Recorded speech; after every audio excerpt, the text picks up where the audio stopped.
all the disorderliness and all the dirt mentioned in many, many verses in the Bible.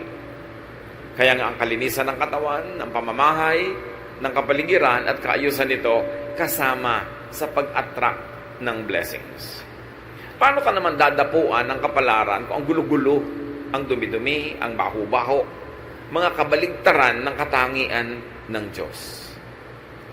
Another way to attract blessings is be orderly and organized, as we have already introduced. Kailangan maayos ang lahat. Ang bahay natin, alam natin kung saan nakalagay yung mga gamit natin. Sa mesa mo, sa drawer mo, alam mo kung nasa ang mga gamit. Hindi halo-halo, gulo-gulo. Kukuha ka ng damit, natusok ka na ng aspilin, natusok ka na ng gunting, napasok ka na ng kawali, kasi yung kawali mo pala, kadikit na nung ginagawaan mo, magulo. 1 Corinthians 14:40, but do everything properly and in order. That is in our spiritual life, in spiritual worship, and also in practical life. God is God of order. Hindi nagbubungguan ng mga planeta, may kanya-kanya silang speed, kanya-kanyang direksyon, kanya-kanyang tinatahak na landas.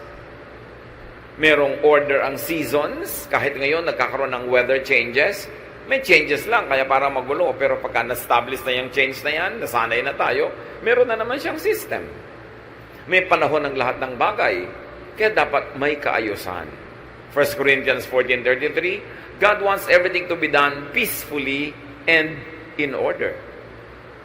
Ito man ay sa matataas na spiritual na bagay hanggang sa mga kaliit-liitang practical aspect of our life. Maayos. Merong predictability, merong system, hindi magulo. Ganyan din, kahit nagnenegosyo ka, maayos ang iyong record keeping, maayos ang iyong balancing ng iyong funds, maayos ang pakikitungo mo sa iyong mga kapwa manggagawa o manggagawa, sa iyong mga kliyente. Kasi pag magulo, hindi ka nakakapag-deliver on time, gulo-gulo ang iyong inventory, paano uunlad ang iyong negosyo? Be positive. And this is very important. Think positive. Be optimistic. Tuwing tayo'y nag-iisip ng negative, ng masama, ng nakakatakot, nakaka-discourage, tatandaan niyo mga kapatid, meron kayong option na yung kabaligtaran nun ang isipin. Na imbes na yung nakakatakot ang isipin yung kapayapaan sa pananalig sa Panginoon. Imbes na isipin mo ay yung nakaka-discourage, pwede ang isipin mo nakaka-encourage. Kung pwede mong isipin ang nakakalungkot, pwede mo ring isipin ang nakakasaya. Choice mo yan. Mark 11:24, everything you ask for in prayer will be yours if you only have faith. This is full of meaning. Lahat daw ng hinihingi mo sa panalangin ay magiging sayo, mapapasayo kung nananalig ka. Ang akala ng iba, ang prayer, yun lang inuusal ng bibig. Yung Lord, magpe-pray na po ako, ito na po ang prayer ko, amen, at yun ang prayer. That is verbalized prayer, only one of the many forms of prayer. But thoughts, words, and attitude are prayers too. Sa palagay nyo ba, kinaklasify ng langit yung prayer na sinasabi ng iyong bibig na merong ending na this I pray in Jesus' name? Inihihiwalay niya ba yon sa mga isipin na pumapasok sa iyong utak? Sa mga iba pang salitang namumutawi sa iyong labi at sa iyong ugali? Lahat yan, prayer. At sabi, di ba, pag hinihingi mo at naniniwala ka, ibibigay sa iyo. Kaya yung iba sabi, ako, ang hirap ng pera. Mahirap ang kumita ng pera. Siguradong hirap yan sa pera. Kasi sinasabi niya, prayer yun. It is a statement of faith.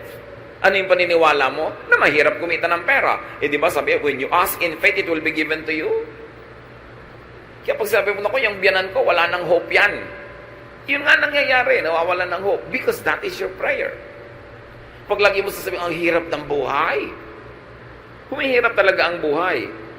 Dapat nating malaman na ang prayer hindi lang yung minememorya ng iba at hindi lang yung magagandang mga pananalita. na may introduction na magpe-pray na tayo tapos ine-endan mo ng amen. Lahat ng tumatawid sa iyong isip, lahat ng lumalabas sa iyong bibig ay panalangin. Kaya pag sabi ko, naku, wala na akong pag-asa, ganito lang ako, nagiging ganun ka talaga. Kasi yun ang hinihingi mo. And the greatest deception is people don't realize that they are always praying. And only when you think that way, will you realize that it is possible to pray without ceasing. Di ba sabi, pray without ceasing?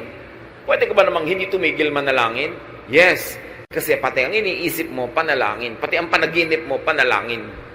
When it crosses your mind, it registers in heaven. Because we connect with God through our thought. Paano ba tayo kumukonect sa God? Through our hands? Nakikipag-holding hands ba tayo sa Diyos? Through our lips? Through our feet? No, through our thoughts.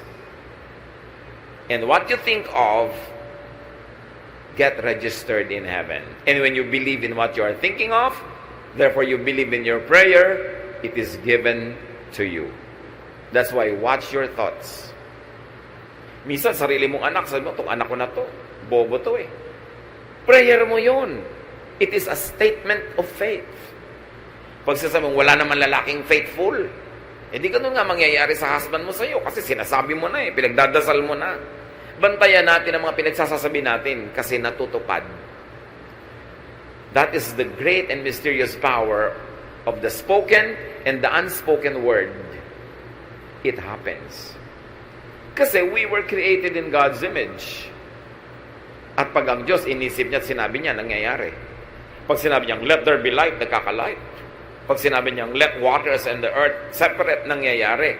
We were created in God's image. May kapangyarihan ang ating salita. That's why with every word you say, you either bless or curse your own life and others. Kaya dapat mag-isip. Attract blessings. Speak good, kind, and positive words. Siyempre, birds of a feather flock together. Ang nagbabarka-barkadahan, ibong magkakamukha ng balahibo. At ganoon din yun. Kung ang balahibo ng yung ibon ay puro negative, ang ma-attract niyang kabarkada, negative din. Pag kulang ng pananalig, yun ang ma-attract niya. Weakness, failure, fear, kasi magkakabarkada yun. Proverbs 16:24, kind words are like honey. They cheer you up and make you feel strong. So have only kind words for others to strengthen them, and have kind words also for yourself to strengthen yourself. And when you are strong emotionally, when you are strong spiritually, you become strong physically. And when you are physically, emotionally, spiritually strong, you are ready to receive blessings. Blessings go to the strong, to the happy, to the positive.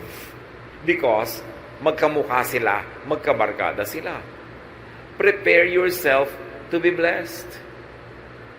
Pag may nangyayaring hindi maganda sa iyong buhay, pwede mong yun i-celebrate. Palakihin mo siya. Hindi maganda ang buhay ko, kawawa naman ako, api ako, wala akong talent, mahirap ako. Sige, paulit-ulitin mo at di kanyan iiwan. To change the situation, you've got to change your thought about it first.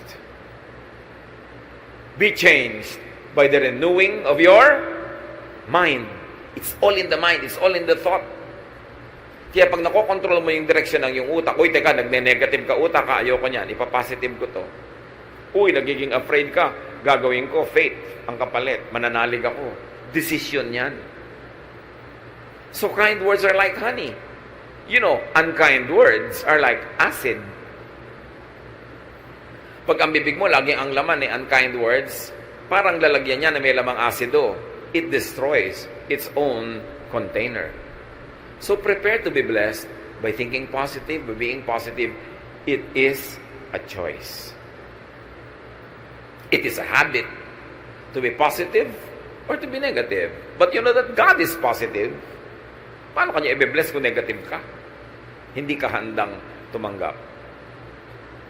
Another way to attract blessings is to be a blessing to others. Matthew 5:16, make your light shine so others will see the good you do and praise your Father in heaven. When people praise God because of what they see in you, is it too far for God and too difficult for God to bless you?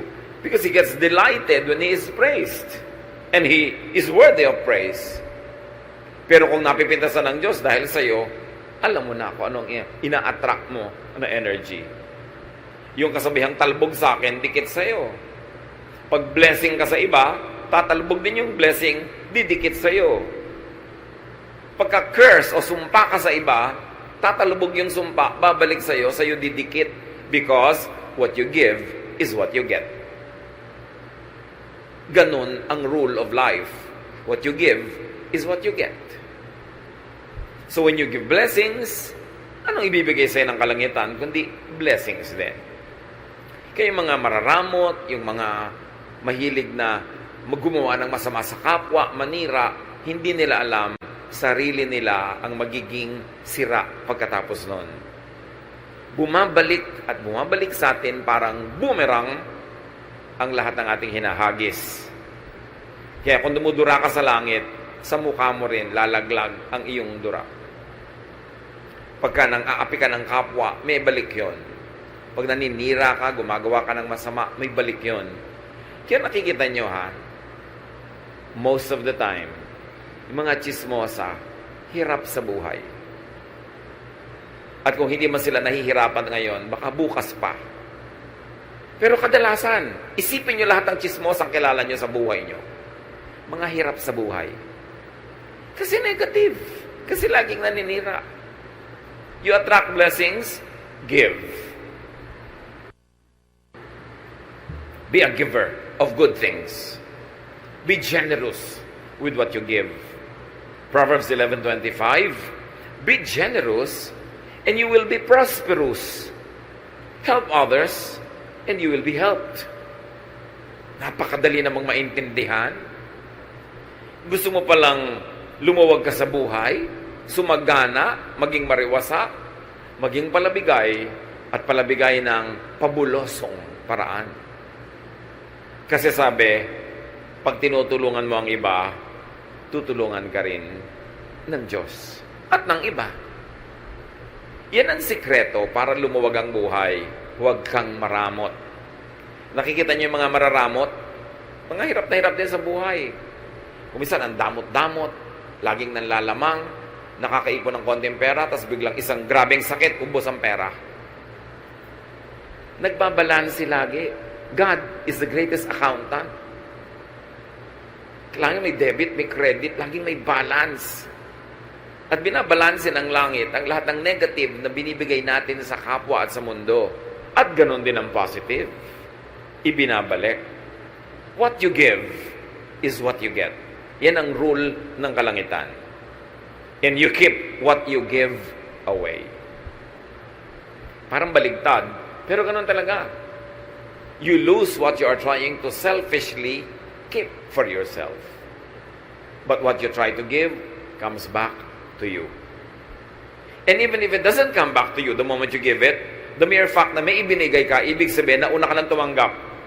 Kaya pwede ka na magbigay. Kaya kahit hindi ibalik yon, panalo ka na rin kasi may naibigay ka nga. Ibig sabihin, may natanggap ka na noon pa. Kung hindi, wala ka namang ibibigay. You attract blessings, be industrious. Kailangan masipag. Pag kami nagtatanong sa akin, young person, namimili kung sinong papakasalan among several choices, everything being equal, anak, sasabihin ko, tingnan mo kung sino yung masipag. Yung masipag, malayo yan sa gutom, lalo't smart. Pero kahit guwapo, tamad, gutom yan, at pag kumakalam na yung sikmura mo, hindi ka na magugwapuhan dyan. Kailangan masipag. Masarap kasama ang masipag. Magaan kasama. So, be industrious. You want to attract blessings? Alam nyo, God is God who works. Sabi niya, 6 days you should labor, and the 7th you should rest. So, 6 days of work, bago ka magkaroon ng 1 day of rest. Hindi katulad naman ng iba, 6 days of rest, 1 day, rest pa rin. Walang work, tapos gusto magkapera. Work well. It's not enough that you work well, para yung quality ng trabaho mataas. Nakakalungkot naman, ang sipag-sipag mo nga, pero napakaliit naman ang sweldo doon sa pinagtatrabahuhan mo. Dapat humanap ka ng iba na yung sipag mo masusuklian ng tamang katumbas na sweldo o kita o tubo. Kasi marami naman masipag, kaya lang hindi smart. Nagasgas na, napagod na, namatay na katatrabaho, pobre pa rin. Kasi yung kanyang ginagawa, hindi sapat yung kinikita niya sa kanyang pagod. Dapat sapat para sulit. Kung magtatrabaho ka ng 7 taon, 10 taon, 50 taon, dapat mas marami kang kinita kaysa nagtrabaho ka rin ng ganung kahaba na ang konti-konti ng kinita mo. Be productive. 1 Thessalonians 4:11, try your best to live quietly, to mind your own business, and to work hard, just as we taught you to do. So, hard work. Focus on what you do, not on what others do. Pag lagi kang nanonood sa buhay ng iba, hindi ka makakapamuhay ng sarili mong buhay. Kailangan nakafocus ka sa ginagawa mo, hindi sa ginagawa ng iba. Then you can go deep, and you can go high, and you can go wide, and you will achieve more. 2 Thessalonians 3:10, we also gave you this rule. If you don't work, you don't eat. Naku, kung ang mga Kristiyano lang, susundin ito, karami ka mag-anak na ililibing sa gutom bukas. Pero mahilig kasi tayo magpremyo sa tamad. Bakit yung tamad? Laging sinusuportahan. Tapos yung masipag, ang pinaparusahan, sa kanya ipinapasan ang lahat ng gastusin ng mga tamad. Ito ang turo sa Biblia. Hindi ka nagtatrabaho, die. Mamatay ka sa gutom. Liban nila ikay sobrang tanda na, sobrang bata pa, o sobrang may sakit. But if you're able-bodied, you should feed yourself at least. Hindi mo dapat inaasa sa iba ang kakainin mo. Dito naman sa atin, may isang nagtatrabaho, may 5 kapatid na humihingi, kaya aga-agang magbubuntis, mag-aanak, ang gatas ngayon, hihingin na uli sa ating nagtatrabaho, sa kuya. Yun namang nanay, iiyak-iyak doon sa kapatid, ang kapatid mo, huwag mong pabayaan. Bakit lang yung tamad na kapatid ko lagi ang abogado ninyo sa akin? Di na kayo sa akin naawa. Diba? May mga ganong magulang naman. Kung sino yung masipag, pinarurusahan. Yung tamad, pinapremyuhan. Hindi yun biblical. Pag nakaranas siyang magutom at kumalaman sikmura, magtatrabaho. 50 years old na, humihingi pa ng pang-load. Abay, huwag kang mag-cellphone kung wala kang pang-load. Diba? Huwag kang magsaya. Boring. Alam niyo yung mga tamad, laging boring. Laging nabobore. Subukan nilang magutom. Diba? So, if you want to eat, you work. And if you work smart, you eat. Dinadagdag natin yung smart. Although sasabihin ng grammar teacher ko, if you work smartly. No? But if you work smart, you eat. Hindi lang yung work ka ng work, pero hindi ka naman smart, napapagod ka, wala kang kita. Marami rin ganun trabaho eh. Dapat sulit. But remember, brothers and sisters, laziness attracts hunger. It attracts many other negative things. Pag tamad, marami ng kakambal na problema. At dahil tamad, laging nabobor. Hindi kasi busy. Pag nabobor, iimbento ng mga kabalbalan. At usually, magastos ang bunga ng kabalbalan. Napapaaway, naglalasing, asawa ng maaga. May mga kakambal na mga problema, yung pagiging tamad. Kaya dapat ang tao busy lagi para mawala siya ng oras sa kabalbalan. Because an idle mind is the devil's workshop. If the devil see you doing nothing, he will put you to work. And definitely, ang magagawa mo, pampagulo ng buhay. Attract blessings, be appreciative. Be thankful, be grateful. Kasali yan. Because thankfulness, gratitude, appreciation is the path of blessings. Kumbaga ang ilog, merong dinadaanan niya na landas. May ruta yan, di ba? Ang gano'n din ang blessing, may ruta yan. Ang dadaanan niya, yung mga pangpang ay thankful, orderly, beautiful, grateful, positive, productive. doon dadaan ng ilog yung agos ng pagpapala. Pag ikaw hindi ka appreciative, hindi ka mapagpapala. Yung binigyan ka, tapos nagrereklamo ka, ba't ito lang? Sa susunod, di ka na mabibigyan. Pinautang ka, dapat ang appreciation mo is magbayad ka na maaga, mabilis. At kung pwede, dagdagan mo pa ng kung ano mang interest in cash or in kind. Para mamaya, uutang ka na naman, nagmamadaling pautangin ka. Pero kung hindi ka nagbabayad, hindi ka na makakautang uli. Mawawalan ang kanang credit, liliit ang mundo mo, natatanggal lang yung blessing.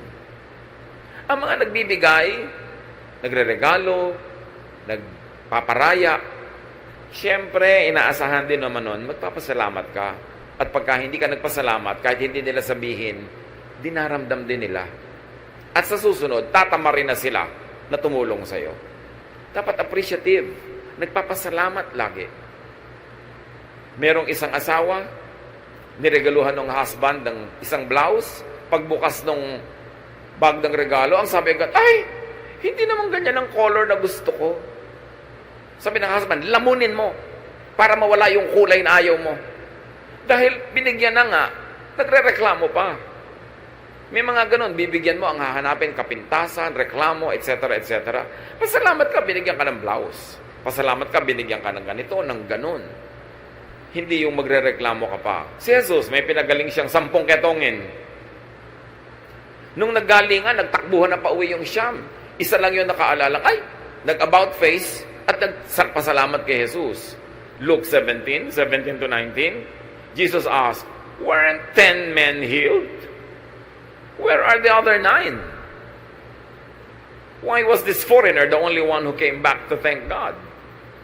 Then Jesus told the man, you may get up and go. Your faith has made you well. Sa 10 pinagaling, isa lang yung na-affirm, na-confirm, at na-cement.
Sa'yo sa kagagawa sa'yo ng mabuti, mauubos ang gumagawa sa'yo ng mabuti, liliit ang iyong mundo at mawawala ang iyong mga blessing.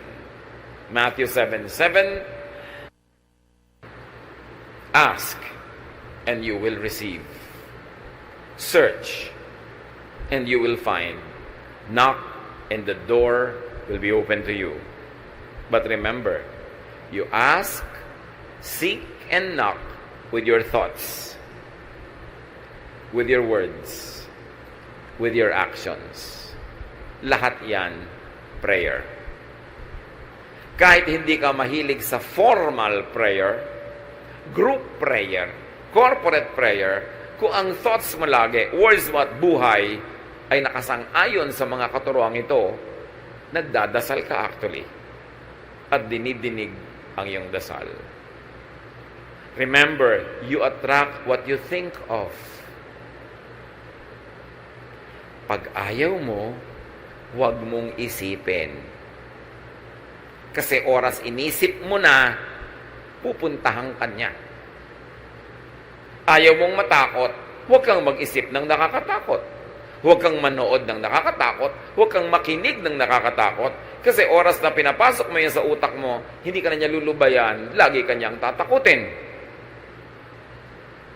Pagka ayaw mong ma-discourage, huwag ka makipagkwentuhan sa nakaka-discourage sa tao. Kung ayaw mong makaladkad ka sa mga gulo at chismis, huwag kang makipag-usap sa mahilig sa chismis. You attract what you think of. Kaya yung lagi mo iniisip, may sakit ka, natatakot ka, mamaya may sakit ka na nga. Isipin mong malusog ka. Because ang iniisip is a declaration of faith. And when you believe in it, it will happen. Ganun ka-powerful ang ating mind. Kasi mind of all our body parts, mind is the throne of God.